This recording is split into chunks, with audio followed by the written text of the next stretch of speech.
you know, I'll ask him how to play something, and then he just proceeds to be Eddie Van Halen. Wolfgang Van Halen was born into a legacy that was impossible to mute. Being the son of a rock icon meant the volume was always turned all the way up. Music wasn't just around him.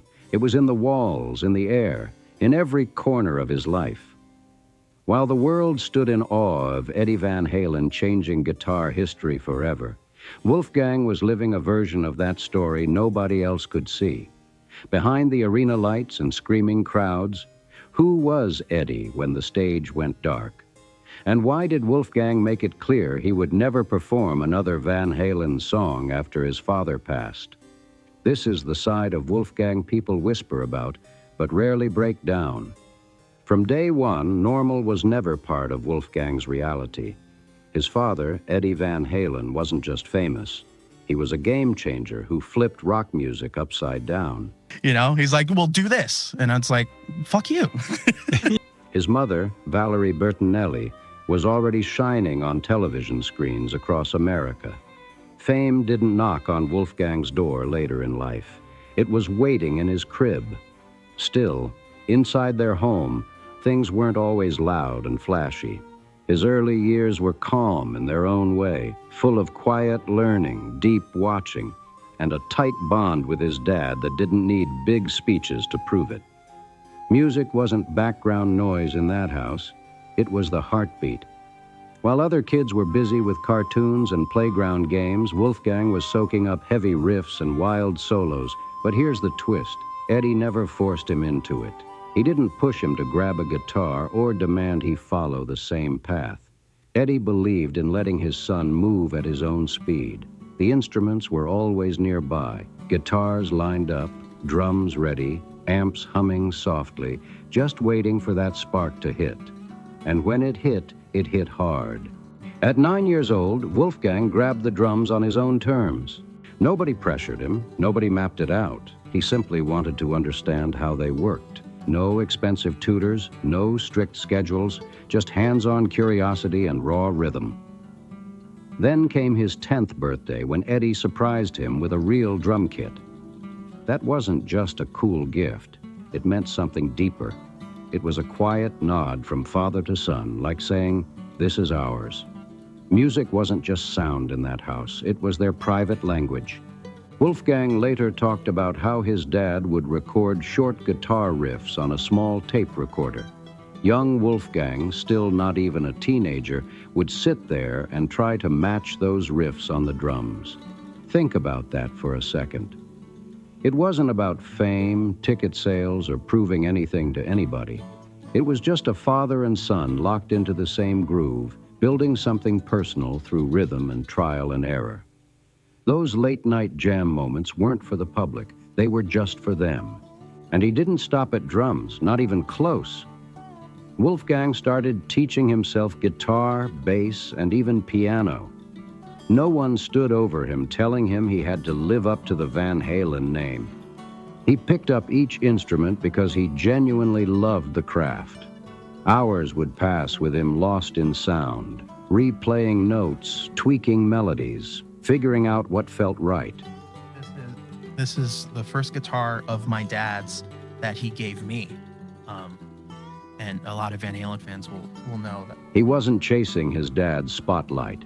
He was carving out his own lane inside a house already packed with legendary noise and midnight jam sessions that rattled the windows. By the time he reached his early teens, it was obvious. Wolfgang wasn't just copying his father's blueprint. Yes, he had that natural ear for melody and rhythm, the kind you can't teach.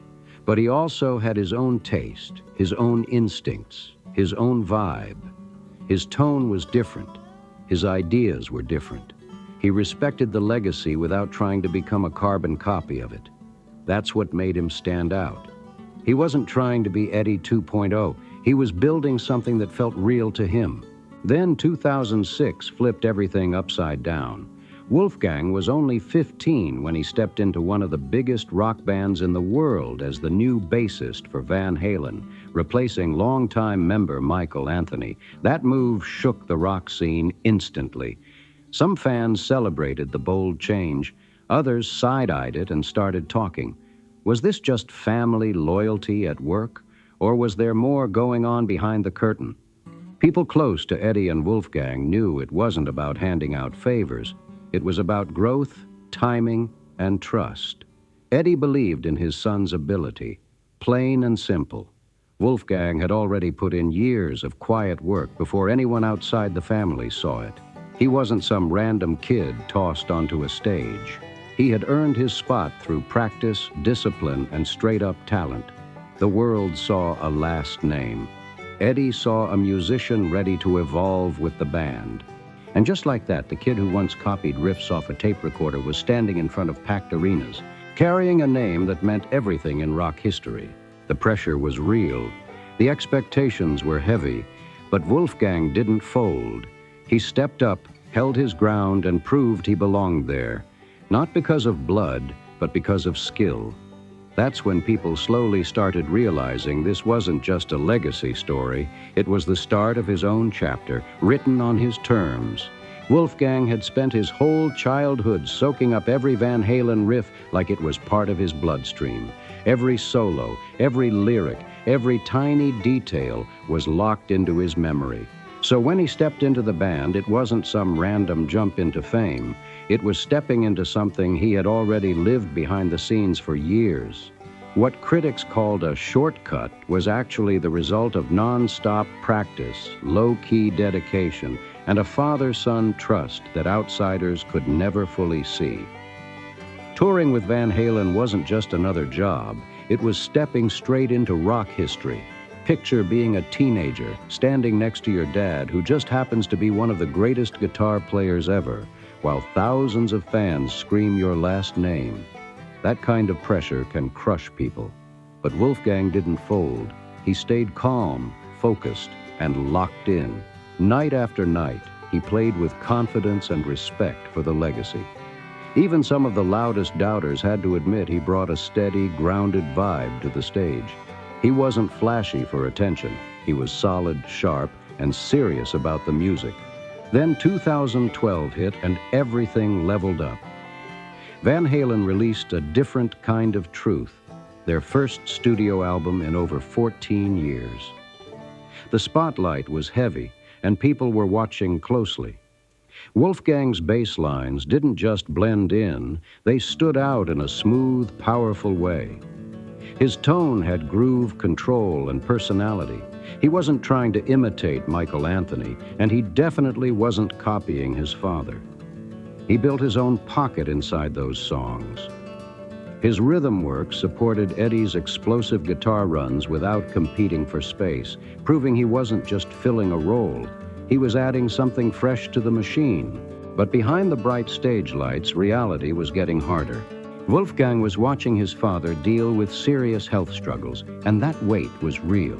Eddie's illness became more visible over time, yet his drive to perform never disappeared. Even when treatments drained him, even when exhaustion hit, he still showed up, especially when his son was beside him. That stage became more than a platform. It became a shared mission between them. Later on, Wolfgang spoke about how those touring years meant more than people realized. It wasn't just about music charts or sold-out arenas.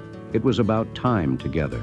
They traveled on the same planes, shared meals, rehearsed side by side, laughed backstage, and then walked out under blinding lights as a unit. Every concert felt bigger than the set list. It was another memory locked in. And somewhere in the background, there was a quiet understanding that those moments were precious. Time wasn't promised, but they refused to let that thought steal the joy of playing together. For Wolfgang, joining Van Halen was never about chasing headlines or trying to update a classic band. It was personal at the deepest level. This wasn't some business move. It was a father sharing his life's passion through action, not speeches. Music became the bridge between generations. Wolfgang didn't step in to replace anyone. He stepped in to respect what was built, protect it, and carry it forward with heart and discipline. Before Eddie stepped onto the scene, guitar solos were mostly flashy moments to show off speed and skill. After Eddie, they turned into wild rides packed with emotion, surprise, and pure electricity. His playing didn't scream ego, it screamed curiosity.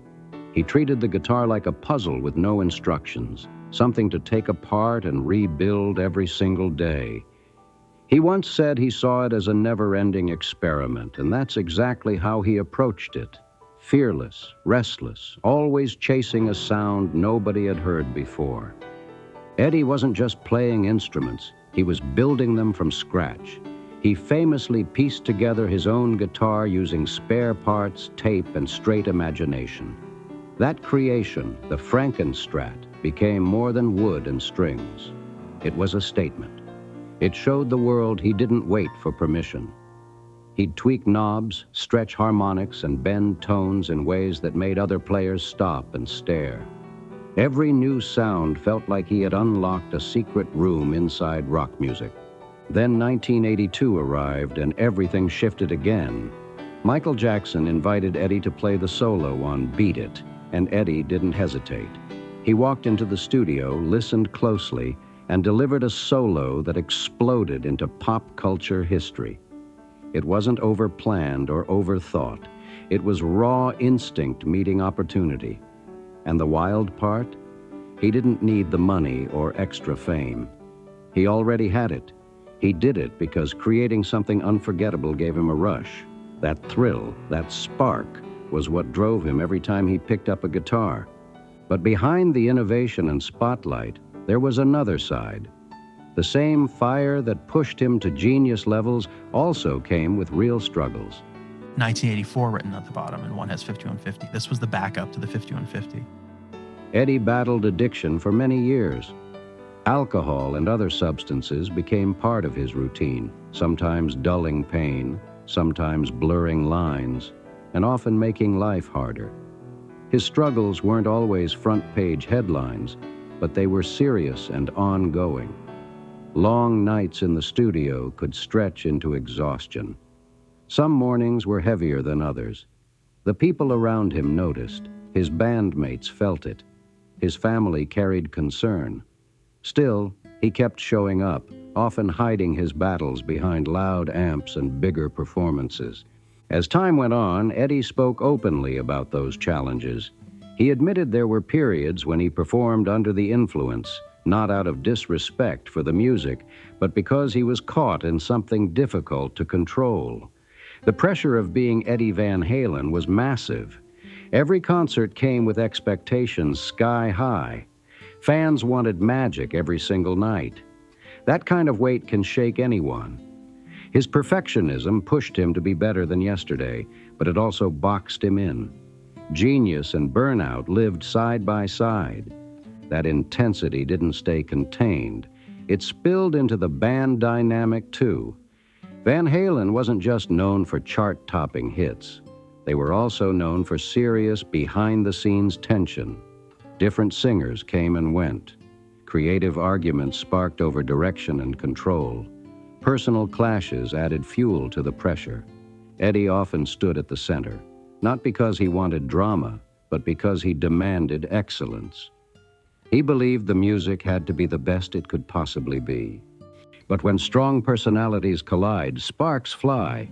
Studio sessions that produced legendary tracks were sometimes filled with disagreements and heated moments. What fans saw on stage, huge smiles, explosive solos, perfect timing, was often built on tough conversations and creative friction backstage. Yet through all that noise, Eddie stayed locked in on the art. Music was his focus, his shield, his obsession. Now here's where the story softens. As a father, Eddie was not the same intense figure people imagined from interviews and headlines. Around Wolfgang, he was warmer, gentler, and surprisingly open. Even during his hardest periods, he made time for his son. They shared meals, played music together, joked around, and talked like regular family. Wolfgang has said that no matter what storms were happening, his dad tried to be present. That doesn't mean everything was easy. There were heavy days when exhaustion or health struggles slowed things down. moments when the weight of addiction or pressure showed through. Wolfgang saw it up close. He understood that brilliance and struggle were tangled together in his father's life. Sometimes the music paused and real life stepped in. But even in those quieter, harder moments, there was still connection, still love, still effort. In the early 2000s, life hit Eddie hard. He was diagnosed with tongue cancer, and doctors had to remove part of his tongue during surgery. For a moment, it looked like he had beaten it, and fans breathed easier, hoping the nightmare was over. But the challenges didn't stop there. His hip began to deteriorate, leading to another major surgery. His body was wearing down, and his energy wasn't what it used to be. Still, quitting was never his style. He kept recording, kept stepping on stage when he could, kept pushing himself forward, because music was the one space where he still felt powerful and in control. Behind closed doors, though, things were heavier than most people realized. Eddie was dealing with deep fear about his health and what the future might hold. The strong, fearless guitar hero started retreating from public life. He turned down interviews, skipped big appearances, and stayed inside his home studio for hours on end. That studio became his safe zone. It was the one place where noise, cables, and guitars drowned out worry. But the people closest to him could see it clearly. He was carrying pain. Not just the physical kind, but emotional weight built from years of pressure, fame, personal mistakes, and non-stop expectations. Even in those final years, Eddie never stopped creating. Hard drives filled up with riffs, unfinished tracks, and full song ideas that the world has still never heard. Some believe he felt time closing in and wanted to leave behind something lasting. It wasn't just about albums or charts anymore. It was about legacy. It was about leaving pieces of himself behind. And more than anything, it was about his son. Those recordings weren't simply for fans. They were something Wolfgang could return to long after the stage lights faded. Wolfgang wasn't just standing next to Eddie as a bandmate. He was his anchor, his motivation, his reason to stay in the fight. When things got dark, Wolfgang gave him something steady to hold on to. Eddie once suggested that watching his son grow and succeed gave him a sense of redemption, like life was offering him another shot, not just at music, but at being the man and father he wanted to be. Through Wolfgang, he found a kind of peace that fame alone never delivered. But Eddie's journey wasn't only about illness, guitars, and sold-out arenas. It was also about love, the kind that lifts you up and the kind that tests you. Relationships shaped him deeply, and those emotions often spilled straight into his music. Every powerful chord carried pieces of real life behind it. His most well-known love story started in 1981 when he married actress Valerie Bertinelli. She was already a household name from her role on One Day at a Time, and together they looked like a headline dream, rock legend and television sweetheart. Their wedding grabbed national attention, and for a while they were seen as one of Hollywood's brightest couples. But behind the glossy magazine covers, real-life pressures were building. Fame created distance. Touring meant time apart. Personal struggles added tension. Over the years, those cracks grew wider, and the fairy tale image slowly faded. Yet from that complicated chapter came the person who meant the most to both of them, Wolfgang. Eddie named his son after one of his biggest inspirations, Wolfgang Amadeus Mozart. That choice wasn't random or flashy. It carried meaning. Eddie admired how Mozart blended technical mastery with deep emotion, how precision and passion could live in the same space. By giving his son that name, he wasn't just honoring a composer. He was passing down a mindset, a belief that music should be both powerful and heartfelt. Eddie Van Halen wasn't just raising a son, he was shaping the next chapter of a musical dynasty. From the second Wolfgang was born, the rhythm was already there. Music wasn't some hobby waiting in the future. It was stitched into his everyday life from day one. But as the years rolled on, the harmony inside the Van Halen home started to slip. Non-stop touring pulled Eddie away for long stretches. The rock lifestyle moved fast and loud, and his ongoing struggle with addiction created emotional gaps that even deep love had trouble closing. By 2001, Eddie and Valerie separated, and in 2007, their divorce became official. On paper, it looked like another Hollywood split, but their story didn't fall apart the way people expected. Even after the marriage ended, they stayed united where it counted most, their son. Co-parenting wasn't just a polite arrangement, it was a real commitment. They kept communication open. They showed up to milestones. They made sure Wolfgang felt steady, supported, and protected, even while cameras and headlines hovered nearby. Valerie later spoke about Eddie with a mix of warmth and sadness that felt honest. She never erased the hard chapters. She acknowledged the chaos and the pain. But she also made it clear that what they shared was real. When Eddie passed in 2020, her tribute shook people. She wrote, "Maybe next time we'll get it right." Just 7 words, but they carried years of memories, mistakes, forgiveness, and lingering love. It wasn't dramatic, it was raw. It showed that some bonds don't disappear when a relationship ends. They just shift into something different. Later in his life, Eddie found love again. In 2009, he married Janie Lisowski, a publicist and former stunt performer who brought a calmer energy into his world. Their relationship wasn't built on flashy headlines. It was steady and grounded. Janie stood beside him during serious health battles, offering stability when everything else felt uncertain. The past didn't magically vanish, but the pace slowed down. There were quieter mornings, more private moments, less noise. For a man who had lived at full volume for decades, that kind of peace mattered. Watching all of this unfold left a deep mark on Wolfgang. He didn't grow up with fairy tale illusions about love. He saw the highs that felt electric and the lows that felt heavy. He witnessed arguments, healing conversations, distance and forgiveness. He learned that love isn't perfect or polished. It's about effort. It's about showing up again and again, even after mistakes. Those lessons didn't harden him. They made him thoughtful. They gave him perspective most people don't get until much later in life. That emotional maturity carried into his own relationship. In 2023, Wolfgang married his longtime partner, Andrea Alsop, a software engineer who had been by his side through major chapters: his father's passing, the pressure of launching his solo career, and the challenge of building a name outside the massive Van Halen shadow. Their wedding wasn't some over-the-top celebrity spectacle. It was intimate, calm, and deeply personal. But one quiet detail from that day said more than any toast ever could. Wolfgang left an empty chair at the ceremony for his father.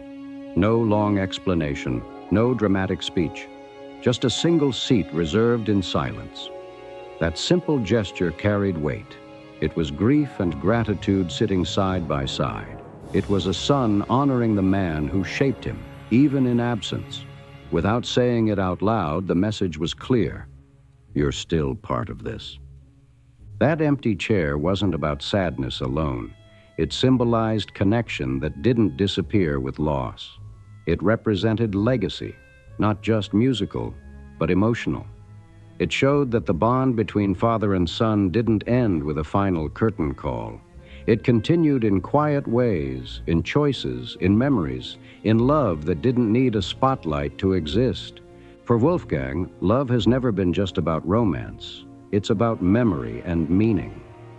It's about respecting where you come from while still pushing forward into your own future. He took everything he witnessed growing up, the pain, the passion, the forgiveness, and turned it into something solid, something steady, something his father would truly respect. With Andrea, he didn't just find a partner. He found someone who understood the weight of his last name, who didn't try to compete with his past, but helped him carry it with strength and grace. Opening his heart wasn't just about building a marriage. It was about healing old wounds. Eddie's relationships had their complications, but they were always genuine. There was effort, there were mistakes, there was forgiveness that didn't always come easy. And through it all, there was loyalty that somehow lasted beyond the headlines. Now, as Wolfgang creates a life of his own, those lessons show up in quiet ways. You see it in how he treats his wife, with patience, respect, and real commitment, not flashy, not performative, just solid and intentional. But when Eddie Van Halen's long fight with cancer finally reached its end, everything changed in an instant. What followed wasn't just grief, it was silence. No more random calls, no more shared rehearsals, no more laughter echoing through the house, just a heavy stillness that carried years of memories inside it. On October 6, 2020, the world lost a guitar pioneer. But for Wolfgang, it wasn't about headlines or tributes. He lost his father, his guide, his closest ally, all at once. Eddie passed away at 65 after a long, private battle with cancer. The official cause was a stroke, but the deeper truth was that he had been fighting for years. Treatments, surgeries, recovery periods that drained him. Through it all, he tried to stay strong in public. Cameras often caught a smile, but behind that expression was a man who had been through exhausting battles most people never saw. When his final moments came, Wolfgang and his mother, Valerie Bertinelli, were by his side. They held his hand. They told him they loved him. It was a quiet, intimate goodbye, peaceful in atmosphere, but devastating in impact. In that moment, Wolfgang didn't just lose a legend. He lost the man who taught him how to tune strings, how to chase tone, how to believe in his instincts. He lost the one person who saw him as Wolfgang first, not as a last name, not as a headline, but as himself. After that day, grief settled in deeply. Publicly, Wolfgang shared a statement that struck people to the core. He wrote, "I've had so many dreams lately where Pop and I are just doing normal things. And then I realize it's a dream. I stop whatever I'm doing and hug him for as long as I can until I wake up. He was the best father I could ever ask for. Every moment I shared with him, on and off stage, was a gift." Those words didn't feel scripted. They felt raw, honest, like a son trying to hold on to something that suddenly felt out of reach. Privately, the grief was even heavier. Wolfgang later described it as something that just sits in the middle of your life and refuses to leave. It didn't shrink with time. It didn't politely step aside. It stayed. It followed him into studios, onto stages, into quiet mornings. Every achievement carried a shadow. Every success felt bittersweet because the one person he wanted to share it with wasn't there physically anymore. Fame didn't soften the loss. Applause didn't erase the ache. In fact, the silence after Eddie's passing felt louder than any amplifier he had ever stood in front of. And then came one final, deeply personal gesture. After Eddie was cremated, his ashes were entrusted to Wolfgang. That act carried enormous meaning. It wasn't just about tradition, it was about trust, about closeness, about a father placing the final piece of his legacy in his son's hands. Those ashes symbolized more than loss. They symbolized responsibility, connection, and love that didn't fade with a heartbeat. Eddie hadn't only passed down riffs, techniques, or a famous name. He had passed down belief, strength, the reminder that music can be both escape and expression. And in that quiet exchange, ashes placed in a son's care, there was an unspoken message that echoed louder than any stage performance. The legacy lives on through you. Later, Wolfgang took his father's ashes to Malibu, the stretch of ocean where Eddie had always found calm when life got loud. With waves crashing against the rocks and salt in the air, he let the ashes drift into the water. It was quiet. No cameras, no stage lights. Just a son saying goodbye in the place that once grounded his dad. In that moment, it felt symbolic, like returning Eddie to the rhythm of the sea he loved so much. But grief doesn't end with a ceremony. If anything, it can get heavier. Once the memorials were over and the headlines slowed down, the world kept moving. Wolfgang, though, was left in that strange space between love and loss. The calls were gone. The random studio moments were gone. The simple, "Hey, check this out," from his dad was gone. And he had to figure out how to exist in a world that no longer had his father in it. As months passed, talk started building about a massive Van Halen tribute concert. Industry insiders buzzed. Fans speculated. Everyone expected Wolfgang to step up and perform the classics. It seemed obvious, right? But then he made a decision that caught people off guard. He said no. He refused to play a single Van Halen song live, not one.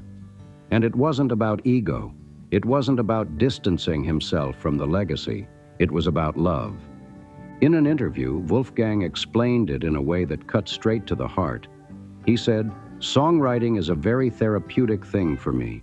I can get through things that I can't through talking or otherwise. That's a big reason why I don't ever want to play Van Halen songs, because I only want to play with my father, and he's not here to play it." That wasn't controversy. That was grief speaking plainly. For him, Van Halen wasn't just a catalog of hits, it was memories. It was standing side by side with his dad under hot stage lights. It was shared glances mid-song. Playing those tracks without Eddie wouldn't feel like tribute. It would feel like reopening something fragile. So instead of stepping back into the past, Wolfgang chose to build something new. He poured his sadness, his gratitude, and his memories into his own songs. Music became therapy again, just like he said. Not a performance, a release. Performing the old riffs without his father there would have felt hollow to him, like hearing an echo with no original voice behind it.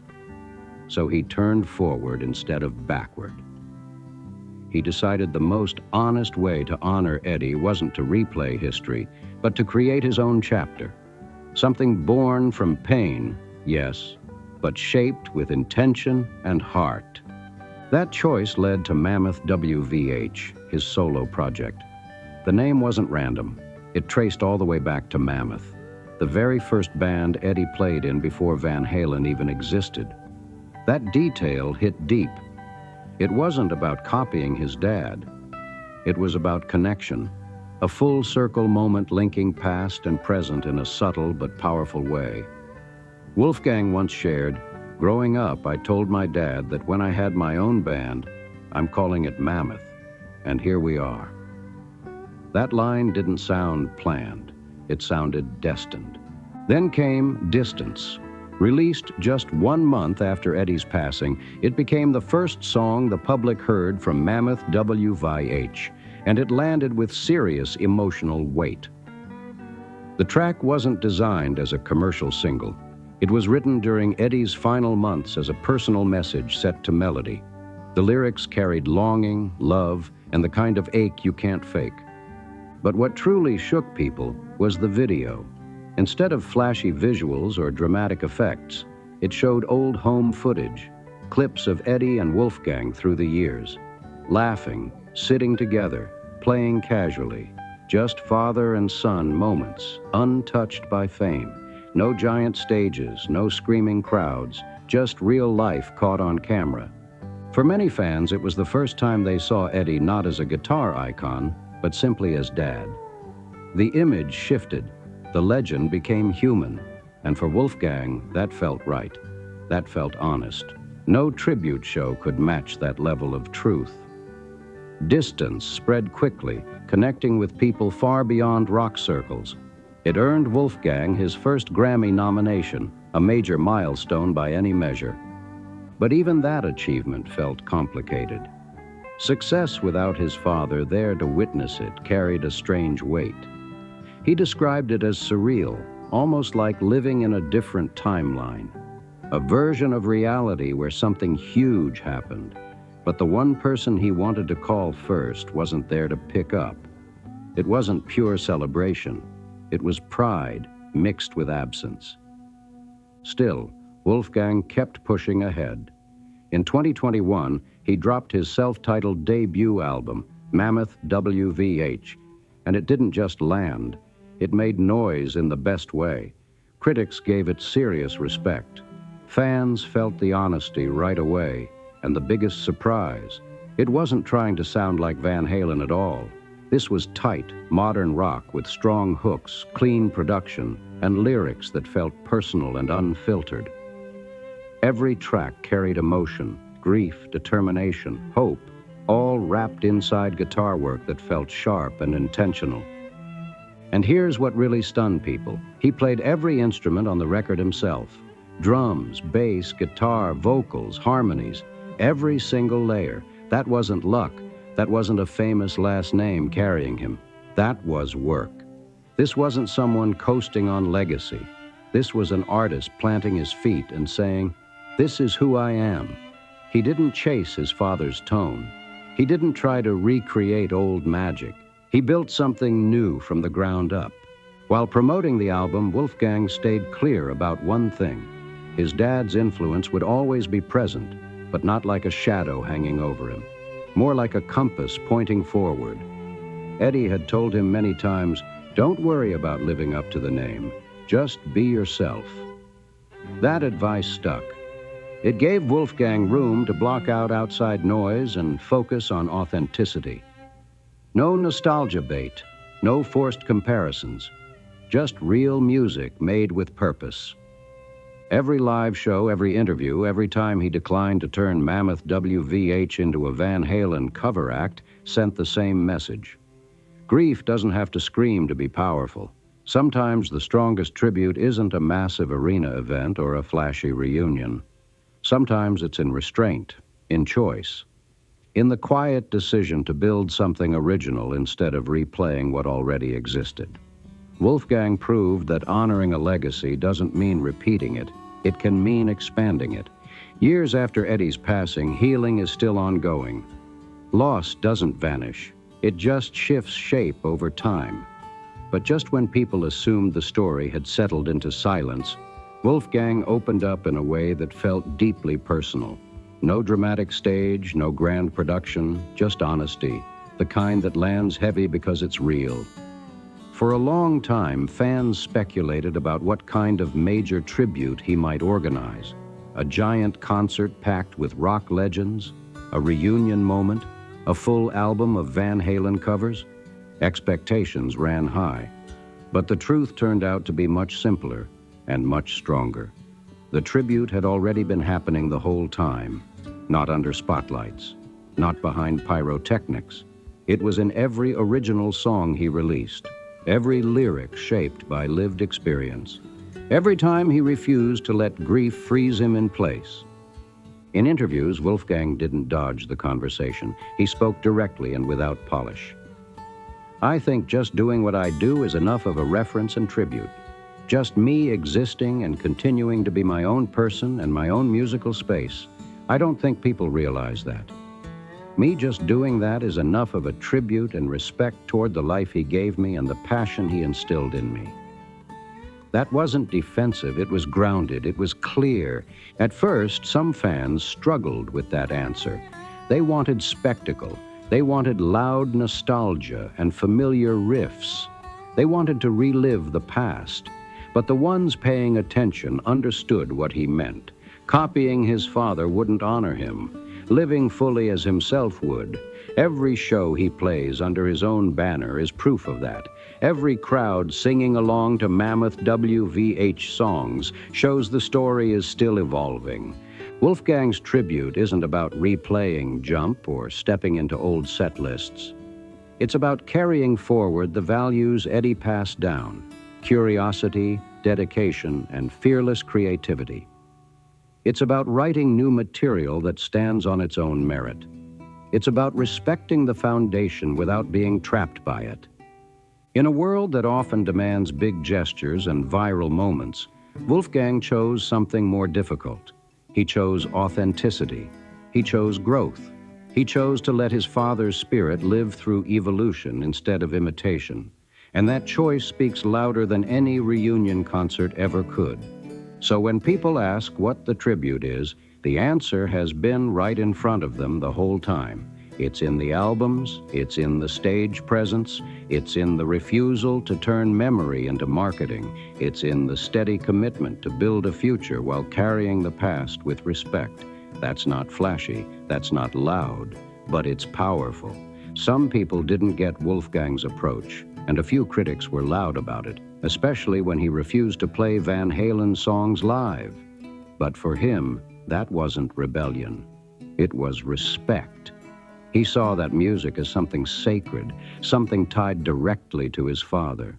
Playing it without Eddie beside him wouldn't feel right. It would feel empty. He wasn't rejecting the past. He was protecting it. Of course, being a Van Halen comes with non-stop noise. The internet loves to twist things, and Wolfgang learned that fast. At one point, he made a playful joke saying Eddie ruined the 80s because every guitarist tried to copy him. It was clearly praise, a fun way to highlight how massive his dad's influence was. But online, it got spun into something negative. Suddenly, people acted like he was disrespecting his own father. He shut that down quickly. Wolfgang made it clear that no one admired Eddie more than he did. The joke was love, not shade. But moments like that show the tightrope he walks every day, honoring a legend while fighting to be seen as his own artist. Carrying the Van Halen name isn't light work. The comparisons never stop. The expectations are sky high. People want him to fill shoes that were never meant to be filled. But Wolfgang isn't trying to be the next Eddie. He's focused on being the first Wolfgang Van Halen, and through grief, pressure, and headlines, he's built his own lane, honest, passionate, and real. He hasn't done it alone either. Family has stayed close, especially his uncle, Alex Van Halen. While Alex has kept a low profile since Eddie's passing, he's been a steady presence behind the scenes, offering support, guidance, and that deep family bond that keeps the heartbeat going strong. At the end of the day, Wolfgang's journey is about loss, love, and legacy. It's proof that you don't have to live in someone's shadow to keep their light alive. Every song he writes pushes the story forward. Every stage he steps on shows growth instead of imitation. Now we want to hear from you. What's your favorite Eddie Van Halen moment, song or solo? Drop it in the comments below. If you enjoyed this breakdown, make sure to like the video, comment your thoughts, and subscribe to the channel for more deep dives into music legends. Turn on notifications so you don't miss what's next, and we'll see you in the next video.